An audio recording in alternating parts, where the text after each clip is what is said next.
Okay, here we go. Today's lecture is going to be covering the issue of how to write main body paragraphs for our current essay. And now, just a reminder, as it states down here below, we're looking at the effective writing strategies to help us complete our compare and contrast essay. And that C&C essay is going to be focused on two of the short stories that we've read in our earlier unit, the short story unit. So you kind of see how everything is building. We're layering our learning ideas, and sort of stepping from basic writing, composing projects to larger projects. So now that we're into this essay, we're going to talk about how to successfully and effectively write the main body paragraphs of our essay. This will carry over because even though we won't be only writing comparison and contrast essays, a lot of the principles and strategies that we're going to promote in this video will be usable when we move into our next essay. And the next essay is our research essay, and that's the biggest assignment of the semester. And that one will be connected to either our novel study or to the play that we're going to be reading closer to the end of the semester. All right, let's jump straight into it. So the very first thing you should do when you're thinking about writing a main body paragraph is you need to have that structure clearly set up in your mind. One of the metaphors that one of my friends uses, actually my friend Stuart Komodo, he's one of the teachers that I really have enjoyed working with over the last 8 years. He's also a teacher at VIU. He uses the metaphor for proper paragraph structure as a house. So he kind of states that when you're writing a paragraph, you need to have a roof. That would be your topic sentence. Then you need to have your supporting walls or your supporting structures. If you're visualizing the structure of a house, a roof won't stay on with at least two walls, right? So similarly, you need at least two main points to support what you're proposing in your topic sentence. And then you need a wrap up connecting sentence. That would be like the bottom of the house. So you can kind of visualize that in your mind. So we do have to consider proper structure here. So one metaphor is this house metaphor. And the reason I like that's powerful, is that you need at least two supporting points to complete the proper structure. You do need your topic sentence to keep out the rain, and you do need your wrap up concluding sentence, which projects forward to the next idea, which would be that foundation or floor of the visual image of the house. But let's look at it in another way. So first of all, of course, we want to have our topic sentence, and the goal of the topic sentence is to clearly state what your paragraph is going to talk about. So what is the purpose of your paragraph?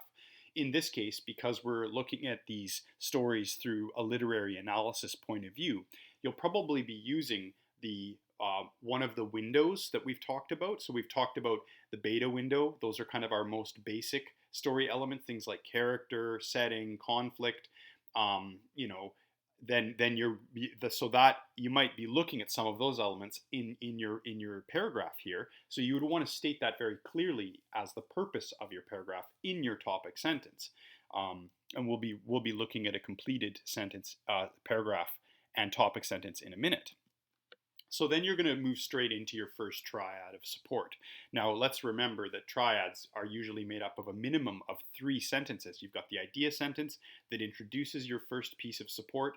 Then you'll have your citation sentence, which can be integral citation or non-integral citation, depending on the mix that you want to use as a writer. And again, just to be clear, in this class we don't do direct quotes. The main reason for that is because I want to see your skill as a writer, and it's more challenging for writers to paraphrase than it is to state things in a direct quote. When you're quoting, there is a place for that, and in essays there is definitely a time when it's powerful to draw the actual perfect words or exact words from the original author. That's when you want to really hammer a point, or when the language is really unique and beautiful that was used by that original author, and you don't think that you can do a more compelling job than them. But for our class, we know clearly that we've established that direct quotes are prohibited, and the reason for that is because they take your voice out of your mouth, right? They're essentially, you're giving away your voice to that original author. And because we're trying to build strong writing skills in this class, I prefer to see your voice, because then I can give you feedback on it and you can continue to develop as a writer. So that would be the second sentence of your triad. Then the all-important analysis sentence, that third sentence. And again, a triad is a minimum of 3 sentences, but we can expand it. So if you needed 2 sentences to analyze it, that's fine. Even if you needed 2 sentences in the paraphrase section, that's fine. So you can expand the triad, but you need to keep all three pieces there. So next, whether it's an entire sentence or whether you use a little linking phrase or PLMP, you do need to provide a proper transition to go from the first piece of support to the second piece of support. So we include this here, the transitional ideas. In that house metaphor that I mentioned earlier, they would be the nails or the glue that kind of binds everything together. And the reason they're so important is because we want to see proper writing, we want to see clear ideas, but we also want to see cohesion. Cohesion is a very important idea when you're writing essays, and cohesion basically means everything is glued together well, it's glued together effectively, logically, and it creates a natural flow within your paragraphs. So then we move into our second triad, and I've just indicated here, that citations are powerful. They're something that you want to add to show your skill with these academic tools. Then again, your triad's going to have at least 3 sentences. So we're still living in the same topic. So if we're in that beta window, maybe you're talking about the characters and why the characters are so central to the tale that you're analyzing, or to the 2 stories. And because it's a comparison and contrast essay, triad 1 might look at the similarities between the characters, and triad 2 might then talk about some of the differences between the characters. So we also have to keep our purpose in focus, right? That's why we state very clearly that in the topic sentence, we want our purpose to be in the crosshairs here. So this is just talking about some of the methods that we would use in terms of structure to effectively complete this type of paragraph.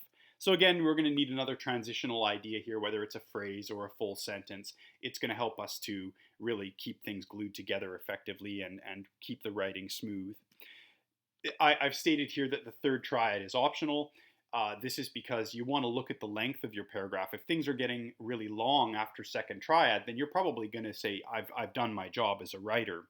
And because this is a comparison and contrast essay, it might make sense to stick to the 2 triads, where the first triad is going to talk about similarities, the second triad is going to talk about differences, and then you'd move on to your wrap-up idea, which we'll see that that's the final piece here.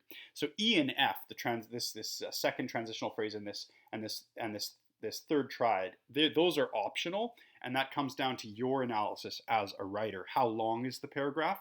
Do you need more to complete your purpose for this paragraph, or have you already done the job? And I will leave that up to you to judge. But again, what we're trying to do here is we write our first draft, and then hopefully you'll have a chance to look at it with me during class, and we can talk about that and say either there's enough support here, or hey, why don't you think about adding another example from your stories. Anyways, we come to the end of the paragraph. You want to have a clear wrap-up sentence. It should indicate to the reader very clearly, okay, we finished this paragraph, now we're going to move forward to this next idea. So in element G here, the wrap up and project forward, you have 2 things you can do. Either you can kind of summarize the point you've made and project forward, or you can add a final insight, but ultimately you're aiming for cohesion, as we've stated. So that's the structure. Now let's talk about some ideas around how preparing ourselves properly is going to lead to powerful writing. So proper preparation equals powerful paragraphs. Wow, that's a fully alliterative title there. So first of all, it's always important to stay focused on the actual task that you're trying to do. So when I was a student and I was writing essays, I would always write the essay question on a post-it note. And whenever I was going to work on my essay, I would put that post-it note on my desk beside my work or on my computer screen so that I would see the question right there, because sometimes we can wander off into the bushes and we end up off track, which is not going to be good for your overall mark. So we review our purpose. In this case, our purpose is to do a comparison and contrast between 2 of our short stories. So then next, I like to kind of stay current on my flow, current on my kind of voice as a writer. So I always am going to reread the introduction, and in particular, I'm going to pay attention to my thesis, because your thesis statement is really the heart of your essay. And that thesis statement should be woven skillfully through the entire course of the essay. All right, so then we want to take a moment to look again at our kind of support resources that we've already established. So just to review, we've already done our active reading process. So you would have those stories that you've read actively, and there should be annotation notes in your actual versions of the story. So you would want to quickly kind of scan through and say to yourself, oh, yes, I'm looking at the beta window here. So I want to look for examples within the work that shows the specific nature of the characters that I'm talking about. So again, you're trying to find similarities and differences. It might be characters you're talking about. It might be setting you're talking about. It could be core conflicts that you're talking about. But you want to find your examples and line them up so that it'll be easier to do your paraphrases. Then you're going to actually jump straight into it and start writing. Uh, I also have talked a little bit in my previous videos about my strategy called the write it forward strategy. And basically what I mean by this is when you're actually in your drafting process, don't allow a certain sentence to slow you down. Even if you don't like a sentence, we're going to deal with that later in the editing process. So instead of kind of letting one sentence bog you down or stop your progress, continue to push on. Even if your topic sentence isn't glowing and perfect and polished, that's okay as long as it does state your purpose and tell the reader and audience what you're doing in this paragraph. You can push on and start moving into your triads. So write it forward, keep making progress.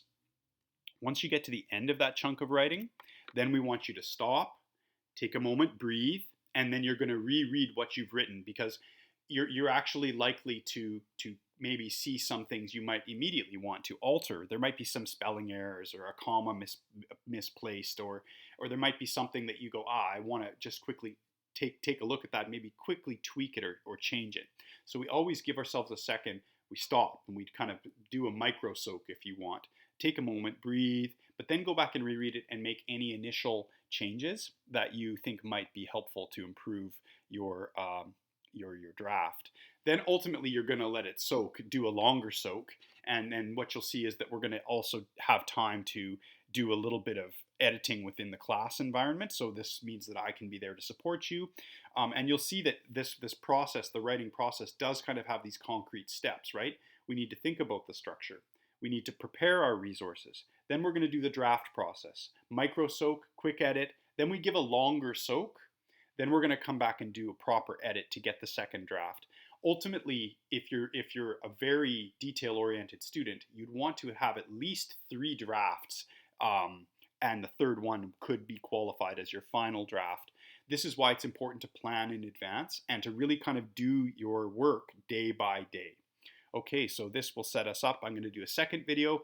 I'm just going to take a stop and I'm actually going to go through these steps that I've proposed, and I'm going to compose my paragraph because we've kind of heard that the typing is quite loud on the videos. So I'll actually do the writing in advance, but I'm going to do it right now.